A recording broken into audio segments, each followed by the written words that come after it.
अस्सलाम वालेकुम नाजरीन, वाइटल टॉक के साथ मैं हूं असगर हयात। नाजरीन, कामरान मुर्तज़ा साहब हमारे साथ मौजूद हैं, किसी तारुफ के मुहताज नहीं है।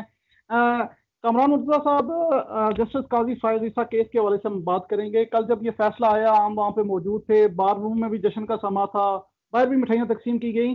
लेकिन अब ये कहा जा रहा है कि जस्टिस काजी फायज ईसा भी नजरसानी के हवाले से गौर कर रहे हैं, और सुप्रीम कोर्ट बार ने भी शायद नजरसानी के हवाले से फैसला कर लिया है दरख्वास्त दायर करने का। तो अब ऐसा क्यों है? हाँ, आपने और जो बाकी दोस्त थे उन सब ने, मेरा ख्याल है हम सबको मिस गाइड किया, कौम को भी मिस गाइड किया।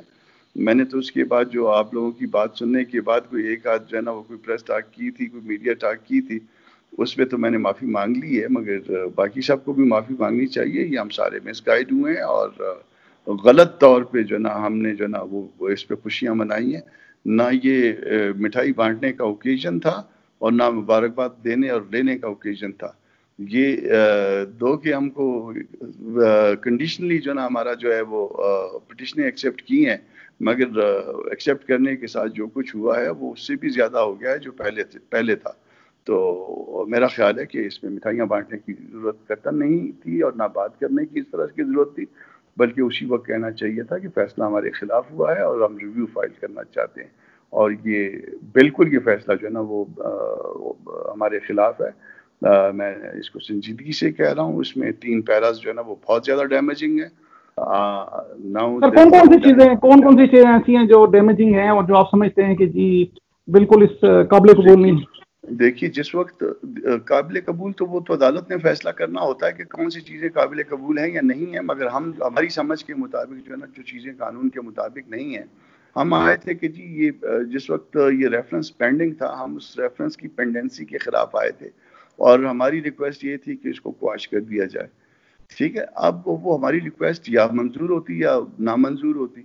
वो हमारी रिक्वेस्ट मंजूर करके, कंडीशनली मंजूर करके, और उसके साथ साथ मामला जो है ना वो उन्होंने एफबीआर को भिजवा दिया और एफबीआर को साथ साथ जो है ना वो एक टाइम फ्रेम भी दे दिया और कहा कि ये करना है। और उसके बाद जो कुछ वो एफबीआर करेगा वो प्लेस करेगा वो फोरम के सामने, जो आर्टिकल 209 का फोरम है, और वो फिर उसके बाद जो है ना वो 209 वाला फोरम जो उस पर माइंड अप्लाई करेगा और उस माइंड अप्लाई करने के नतीजे में दोबारा से कार्रवाई शुरू कर सकता है। तो ये तो नमाजें हम जो है ना वो बख्शवाने आए थे, ये तो रोजे 30 नहीं 300 गले पड़ गए हैं।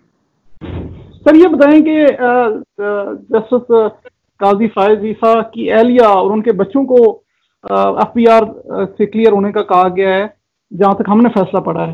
तो इसमें कहाँ पे कंफ्यूजन है? नहीं, ऐसा कतई नहीं है। नोटिस उनकी वाइफ को इशू होगा, जाहिर है मनी ट्रेल उन्होंने देनी है क्योंकि प्रॉपर्टी उनके नाम पे है, मगर उसके बाद जो मटेरियल आएगा वो सारे का सारा जो है वो आर्टिकल 209 वाले फोरम के सामने प्लेस होना है। तो काजी फायज की वाइफ के का तो मसला नहीं है ना आर्टिकल 209 वाले फोरम के साथ। वो तो उनका जो है ना वो चीफ जस्टिस उसको एग्जामिन नहीं करेंगे इस मामले को, तो वो तो काजी फायज के मामले को एग्जामिन करेंगे। तो फिर अगर क्वाश हुआ है तो फिर बाकी ये क्या है? और वो अगर ये डिफेक्टिव था या ये मुनासिब नहीं था, ये जो रेफरेंस उन्होंने भिजवाया था, तो ये तो फिर उसके में जितने लकूनास थे वो बाकी फिल करने के लिए चले गए हैं। वो तो फिर एफबीआर गवर्नमेंट उसमें मजीद जो है ना जो कुछ उसमें जो उन्होंने शामिल करना है, जो कुछ रह गया था वो उसमें मजीद ऐड करके फिर भिजवा देंगे। और फिर ये तो पहले से भी ज्यादा जो है ना मामला संजीदा है। जस्टिस काजी फायज ईसा के हवाले से जब केस था तो बड़े दलाइल और छोटी छोटी चीजें सुप्रीम कोर्ट ने नोट की, लेकिन अब आप नहीं समझते कि जब एफबीआर जब लेके आएगा, अगर कोई गलत किस्म का केस वो बनाता है या गलत किस्म की दलाइल इस तरह से देता है तो एफबीआर पकड़ा जाएगा वहां? नहीं, देखिए, बात दस्तूर की है, कानून की है और असूल की है। क्या किसी हाई कोर्ट या सुप्रीम कोर्ट के जज को किसी एफबीआर के पास उसके मामले को एग्जामिन करने के लिए भिजवाया जा सकता है? आंसर है कि नहीं। उसके लिए एक फोरम अगर दस्तूर ने दिया है तो दस्तूर का वही फोरम जो है ना वो ऐसा कर सकता है। ऐसा नहीं है कि वो जाके एफबीआर उसको वो करे, कल एफआईए को भिजवा दें, उसके बाद जो है ना फिर किसी एसएचओ को भिजवा दें।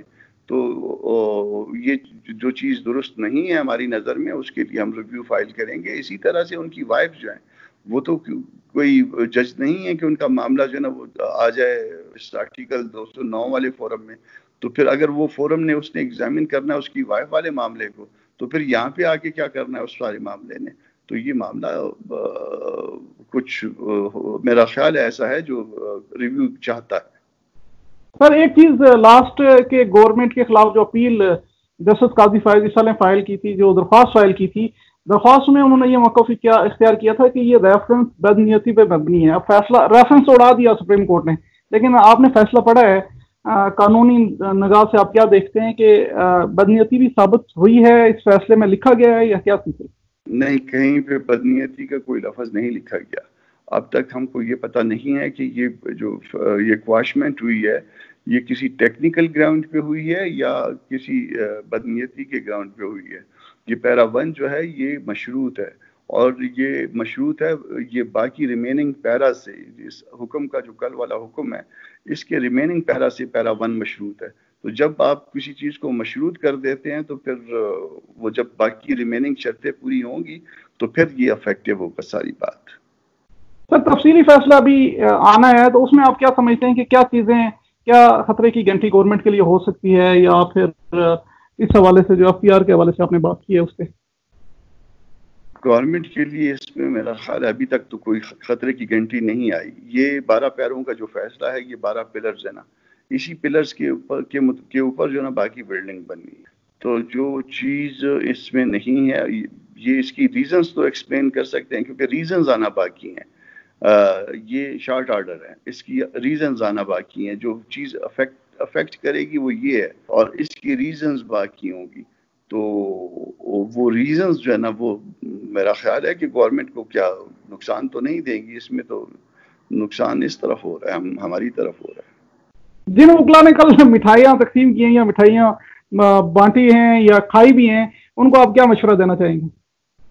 کم از کم پڑھ کے جو ہے نا، میں نے تو زندگی میں جو ہے نا یہ کل کے بعد یہ سیکھا ہے کہ کوئی اگر جتنا بھی پڑھا لکھا آدمی کوئی بات کہہ دے تو جب تک اس کو خود نہ ایگزامن کرو اس وقت تک اس بات کو آگے کنوے نہ کرو. انہوں نے جو کچھ کیا ہے جھک ماری ہے. صحیح صحیح.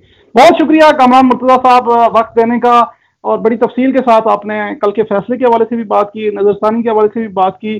آپ کا بہت بہت شکریہ.